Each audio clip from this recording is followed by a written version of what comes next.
Olá, olá, galera, tudo bom com vocês? Eu espero que sim, e vamos para mais uma videoaula. Então, a nossa videoaula de hoje ela vai falar sobre a Mesopotâmia, considerada a primeira grande civilização que nós ocidentais conhecemos. E de acordo com a divisão da historiografia, hoje nós vamos começar a falar sobre a história antiga.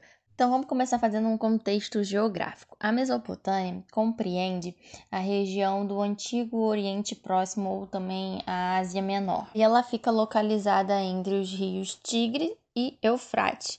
E justamente por sua localização é que se dá o seu nome. Mesopotâmia quer dizer terra entre rios, que eles são importantíssimos para a região, já que o ser humano ele precisa de uma fonte de água para se estabelecer. E aí nós vimos que quando as pessoas deixam de ser nômades, elas passam a ser sedentárias. Então, elas começam a se fixar, se estabelecer em determinado local. E que os rios se tornam super importantes, porque se fixar próximo a rios é fundamental para a sobrevivência de qualquer população, já que a cheia dos rios elas inundavam as terras próximas, fertilizando o solo, e as suas águas permitiam irrigar as plantações. Então, por isso, as cidades se formavam perto dos rios. Atualmente, a Mesopotâmia ela ficava localizada onde hoje é o Iraque, parte da Síria, da Turquia, ali aquela região. E ela fazia parte da região que é chamada por muitos de Crescente Fértil. E essas primeiras sociedades antigas, né? Elas são conhecidas por serem civilizações hidráulicas, né? Sociedades hidráulicas ou fluviais, muito por conta do seu modo de produção, né? Ser associado aos rios. E aí, galera, agora o que eu vou falar aqui, eu preciso que vocês guardem isso com muito carinho no coração de vocês, que é fundamental e importantíssimo para vocês compreenderem a história da Mesopotâmia. Olha só, ela não era uma civilização. Como assim? O que isso quer dizer? Quer dizer que era uma região onde viveram diversos povos.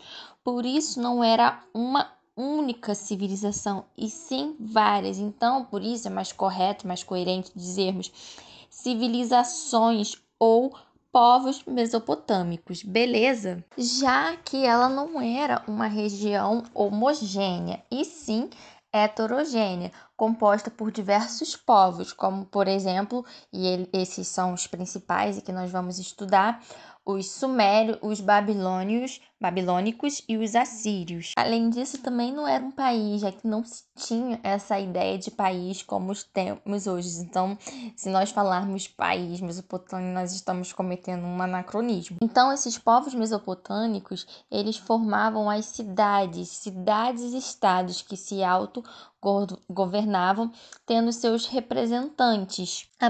A parte mais ao norte da Mesopotâmia era conhecida como Alta Mesopotâmia, porque tinha terreno montanhoso e não era muito fértil. Já o sul era formado por planícies e com solo mais fértil, chamada de Baixa Mesopotâmia. E aí, apesar delas serem civilizações, grupos heterogêneos, havia algumas semelhanças entre elas. E aí nós podemos mencionar em relação à política, com a centralização do poder nas mãos de um líder, né? Que ficava nos palácios, ou de sacerdote, com os templos.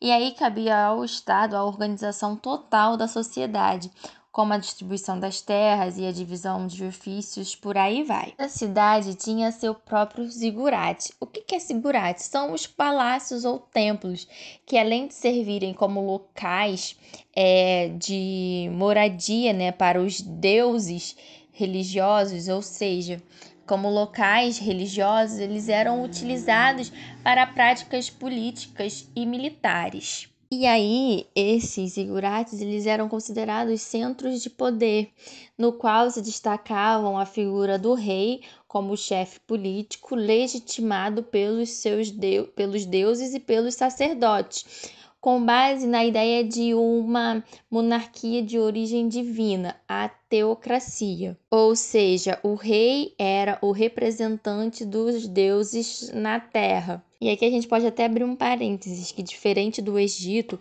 em que os faraós eram considerados os próprios deuses, aqui os governantes, eles eram representantes dos deuses. Outra característica em comum dessas civilizações, nós podemos mencionar a economia, já que essas sociedades elas se organizavam em torno dos rios, principalmente o Eufrates, que ele era mais volumoso, ou seja, então ele também era mais fértil. E aí a base da economia era a agricultura, principalmente com a produção de trigo e cevada. Também a domesticação dos animais foi importante para a estabilização das sociedades mesopotâmicas.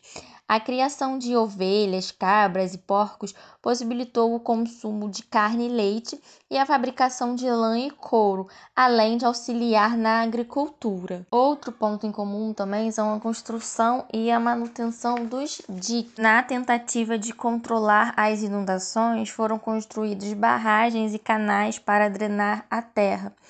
Para as terras mais distantes dos rios, desenvolveram técnicas de irrigação, ao mesmo tempo que as ferramentas de cultivos foram sendo aprimoradas, o que permitiu aos povos mesopotâmicos o aumento da produção agrícola, favorecendo o crescimento do comércio e a especialização do trabalho. Os rios Tigre e Eufrates foram fundamentais para estabelecer um canal de comunicação e de trocas comerciais e culturais entre os povos. Eles também tinham um grande conhecimento em astronomia, matemática e medicina, por exemplo. E falando sobre a religião, né, como eu mencionei os zigurates, a religião era politeísta, ou seja, eles cultuavam vários deuses que eram ligados à natureza e aos próprios animais. E a religião era fundamental para manter a relação de poder do Estado sobre a sociedade. Depois de ter comentado sobre essas características gerais, né, desses povos que habitaram a região da Mesopotâmia, eu vou falar agora sobre esses povos. Quem foram esses povos, né, em específicos? Os sumérios, os babilônicos e os assírios. Os primeiros a dominar a região da Mesopotâmia, a se estabelecer ali, foram os sumérios. E eles se estabeleceram ao sul, na região sul da Mesopotâmia, e foram responsáveis por construírem os primeiros canais de irrigação, né, que eu acabei de comentar com vocês, que possibilitava também o transporte das águas dos rios para as áreas mais secas. E aí, como eu mencionei, eles se organizavam em cidades-estados, ou seja, cada cidade tinha sua organização própria, com governantes e leis, ou seja, eles eram cidades independentes entre si, tendo autonomia administrativa. E aí um ponto importantíssimo que precisamos falar sobre os sumérios é que eles foram responsáveis pelo desenvolvimento da escrita, a chamada escrita cuneiforme. A palavra cuneiforme ela provém do latim, que remete a um objeto pontiagudo utilizado para separar, quebrar, dividir, enfim, pedaços de madeira ou de pedra. E aí o sistema de escrita ele recebeu esse nome em virtude do aspecto dos sinais comunicacionais que tinham uma forma de cunha. No início, a escrita cuneiforme ela era pictográfica, de modo que seus símbolos representavam a aparência, a imagem daquilo que desejava retratar. Como assim? O que isso quer dizer? Pictográfica se refere ao sistema de escrita baseado em imagens, em que todas as expressões são registradas por meio de símbolos. Posteriormente, é que essa representação foi adquirindo uma forma de valor fonético, que é o tipo de registro que utilizamos hoje em dia, que consiste nos sons que as palavras representam, entendem? Os sumérios eles foram responsáveis pelo desenvolvimento da escrita, que foi sendo utilizada e aprimorada pelos outros povos mesopotâmicos. Então, a escrita utilizada nos templos e palácios com a finalidade de controlar a produção, o emprego da mão de obra, a circulação de bens e o contato com a sociedade. E aí, como eu mencionei que os sumérios eles se organizavam em cidades e estados, né, que elas eram independentes, cada um tinha a sua própria organização, essas mesmas cidades, elas meio que entravam em conflito entre si. E esses conflitos acabaram enfraquecendo os sumérios. E isso possibilitou que por volta de 2200 a.C., os sumérios fossem dominados pelos acadianos. Os acádios, eles eram um povo semita, vindos da região central da Mesopotâmia. Eles eram liderados por Sargão I, que comandava um eficiente exército que foi responsável pela união das partes sul e central da Mesopotâmia. Ou seja, né, eles dominaram os sumérios, que viviam na região sul, e conseguiram, então, unificar as partes sul e central da Mesopotâmia. E aí, ao centralizar o poder e a administração dessas duas regiões, Sargão I fundou um dos principais e importantes impérios da história, que é o Império Acádio. E agora os babilônios. Por volta de 1900 a.C., as regiões central e sul da Mesopotâmia foram dominadas pelos amoritas, e eram povos que vinham da Arábia.